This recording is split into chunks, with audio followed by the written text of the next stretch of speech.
आश्चर्यवत् पश्यति कश्चिदेन माश्चर्यवद्रदति तथैव चान्यः आश्चर्यवच्चैनमन्यः शृणोति श्रुत्वाप्येन वेद न चैव कश्चित्।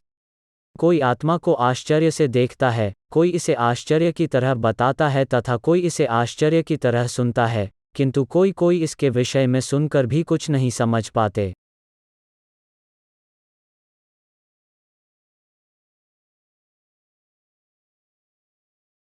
जय श्री कृष्ण। चूंकि गीता उपनिषद के सिद्धांत पर आधारित है, अथ कठोपनिषद में पहले अध्याय के दूसरे भाग में 7वें श्लोक में होना कोई आश्चर्यजनक नहीं है। श्रवण्यापि बहुभिर्यो न लभ्य शृण्वन्तोऽपि बहवो य न विद्धु आश्चर्यो वक्ता कुशलोस्य लब्धा आश्चर्योस्य ज्ञाता कुशलानुशिष्ट। विशाल पशु, विशाल वटवृक्ष तथा 1 इंच स्थान में लाखों करोड़ों की संख्या में उपस्थित सूक्ष्म कीटाणुओं के भीतर अणु आत्मा की उपस्थिति निश्चित रूप से आश्चर्यजनक है। अल्पज्ञ तथा दुराचारी व्यक्ति अणु आत्मा के स्फुलिंग के चमत्कारों को नहीं समझ पाता, भले ही उसे बड़े से बड़ा ज्ञानी, जिसने विश्व के प्रथम प्राणी ब्रह्मा को भी शिक्षा दी हो, क्यों न समझाएं। वस्तुओं के स्थूल भौतिक बोध के कारण इस युग के अधिकांश व्यक्ति इसकी कल्पना नहीं कर सकते कि इतना सूक्ष्म कण किस प्रकार इतना विराट लघु बन सकता है। अथ लोग आत्मा को उसकी संरचना या उसके विवरण के आधार पर ही आश्चर्य से देखते हैं।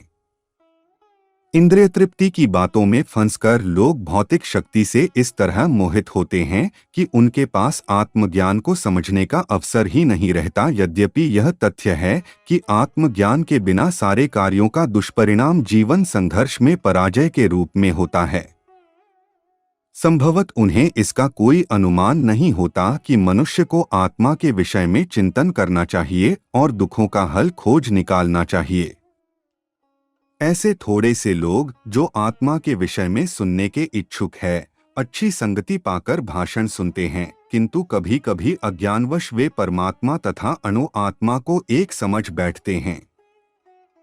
ऐसा व्यक्ति खोज पाना कठिन है जो परमात्मा, अणु आत्मा, उनके पृथक पृथक कार्यों तथा संबंधों एवं अन्य विस्तारों को सही ढंग से समझ सके।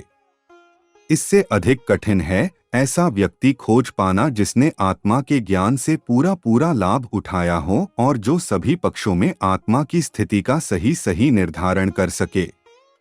किंतु यदि कोई किसी तरह से आत्मा के विषय को समझ लेता है तो उसका जीवन सफल हो जाता है।